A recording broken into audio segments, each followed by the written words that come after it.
60,000 కాదు 70,000 కోట్ల కంటే ఎక్కువ ఖర్చు పెట్టి రాష్ట్రంలో అన్ని ప్రాజెక్టులు పూర్తి చేయడానికి ముందుకు పోతామని చెప్పి కూడా నేను మీకు తెలియజేస్తున్నా. ఇంకొక పక్కన దేశ ఈరోజు డిపార్ట్మెంట్ మనస్ఫూర్తిగా అభినందిస్తున్నా. ఫస్ట్ టైం నేను ఎప్పుడు కూడా ఒక డిపార్ట్మెంట్ గట్టిగా చెప్పను, అభినందించను. అలాంటిది ఈరోజు చూస్తే మేజర్ మీడియం ఇరిగేషన్ ప్రాజెక్ట్స్లో 94% రిజర్వాయర్లో నీళ్లు వచ్చే పరిస్థితికి వచ్చింది. మనస్ఫూర్తిగా అభినందిస్తున్నాం.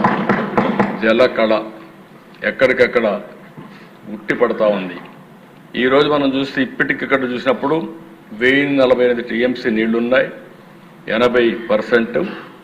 అదే కాకుండా కొన్ని వర్షాలు బాగా వస్తున్నాయి, అందుకని ఎక్కడికక్కడ గ్యాప్ పెట్టాలి, ఫ్లడ్ క్వశ్చన్ పెట్టుకోవాలి, గట్టి క్వశ్చన్ పెట్టారు. అల్టిమేట్గా అవి ఫ్లడ్ తగ్గతానే అవి ఫిలప్ చేస్తారు. కాబట్టి మొత్తం ఇప్పటికీ 74% పూర్తయింది ఉన్నాయి.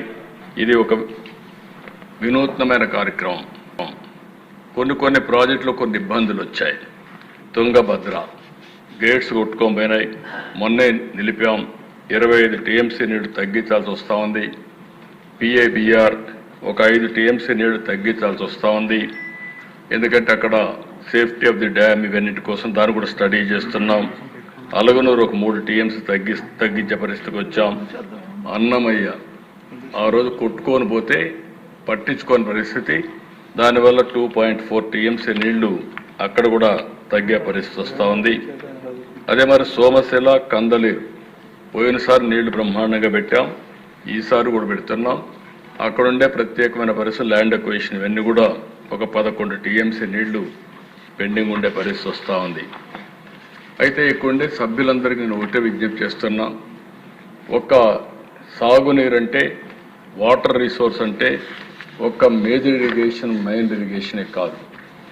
మనం అందరం గుర్తుపెట్టుకోవాల్సింది, నేను చాలా ప్రయత్నాలు చేశాను దీని మీద.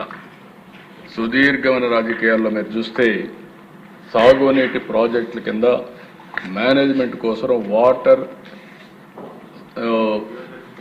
యూజర్స్ కమిటీలు కూడా క్రియేట్ చేశాం. ఆ రోజు చాలా వరకు స్టేక్ హోల్డర్స్ కమిటీస్ అన్ని మనం క్రియేట్ చేశాం. అంటే లబ్ధిదారులనే మెంబర్లుగా చేసి వాళ్ళకు ఒక మేనేజ్మెంట్ కమిటీ ఇచ్చి వాళ్లే మేనేజ్ చేసుకోవడానికి సాగునీటి సంఘాలు తీసుకొచ్చాం. ఈరోజు 5 ఏళ్లు వీళ్ళు లేకపోతే మొన్న వస్తానే సాగునీటి సంఘాలన్నీ పూర్తి చేశాం. ఆ రోజు ప్రారంభించిన డాక్రా సంఘాలు ఈరోజు చూస్తే 20,000 కోట్ల రూపాయలు కార్పస్ ఉంది, 50,000 కోట్ల రూపాయలు అప్పు తీసుకుంటున్నారు. వాళ్ళ యొక్క రీపేమెంట్ చూస్తే డిఫాల్టర్స్ 0.02% డిఫాల్టర్స్ ఉన్నారు. అంటే దేశంలో ప్రపంచంలో ఎక్కడ కూడా తిరిగి 100% పే చేశారంటే అది ఒక్క ఆంధ్రప్రదేశ్లో ఉండే డాక్రా సంఘాలు మాత్రం పే చేయగలిగారు. అది వాళ్ళకి ఉండే మోటివేషన్. ఇలాంటి సంఘాలని విద్యా కమిటీలు తీసుకొచ్చాం, జాయింట్ ఫారెస్ట్ మేనేజ్మెంట్ కమిటీలు తీసుకొచ్చాం, ఇవన్నీ వచ్చాయి. అయితే అధ్యక్ష ఇక్కడికి వచ్చినప్పుడు మిమ్మల్ని నేను కోరేది, ఎమ్మెల్యేలు మీ నియోజకవర్గంలో జలాశయాల్లో నీళ్లు ఒక ఎత్తు, భూగర్భ జలాలు పెంచడం రెండో ఎత్తు, గ్రౌండ్ వాటర్ పెంచాలి. ఈ ప్రభుత్వం ఒక విధానాన్ని తీసుకున్న మనందరం ఏదైతే రెయినీ సీజన్లో కానీ అదే మరిగా ప్రీ మాన్సూన్ అంటే పోస్ట్ మాన్సూన్, ప్రీ మాన్సూన్, వర్షాకాలం అయిన తర్వాత మళ్ళీ వర్షాకాలం కంటే ముందు 3 మీటర్లు వర్షాకాలం తర్వాత ఉండాలి.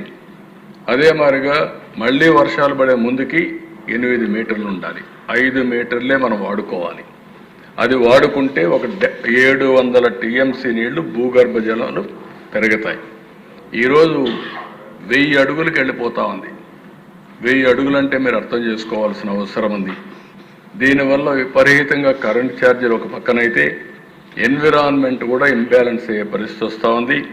అందుకే దీనికోసం ఈ సంవత్సరం మీరు చూస్తే మన దగ్గర రెయిన్ఫాల్ తక్కువ పడింది, 2.1%. ఇప్పుడు కూడా రెయిన్ఫాల్ తక్కువ. పోయిన సంవత్సరం 18% సర్ప్లస్ రెయిన్ఫాల్ పడింది. అయితే ఈరోజు ఇక్కడ రాష్ట్రంలో చూసినప్పుడు లాస్ట్ ఇయర్ కంటే 1.25 మీటర్స్ గ్రౌండ్ వాటర్ పెరిగింది. వాటర్ మేనేజ్మెంట్ సమర్థవంతంగా పనిచేసిన దానివల్ల 1 సెప్టెంబర్ 2025 చూస్తే 8.43 మీటర్స్లో మన దగ్గర ఉంది. కానీ ఇంకా కొంత రైనీ సీజన్ ఉంది. అల్టిమేట్గా ఇది ఏ 7, 8కు వస్తుంది, 7కో 6కో వస్తుంది. కానీ మన ఉద్దేశం +3 రావాలనేది మన ఉద్దేశం. దీనివల్ల మీరు చూసినప్పుడు ఈరోజు మనకు నీళ్ళన్నీ కూడా 697 టీఎంసీ నీళ్లు 1 డిసెంబర్కి మనకు అవైలబిలిటీలో ఉన్నాయి. లాస్ట్ ఇయర్ అయితే 509 ఉన్నాయి. 188 టీఎంసీ అదనంగా ఈ సంవత్సరం మనం భూగర్భ జలాలు పెంచుకోగలిగాం.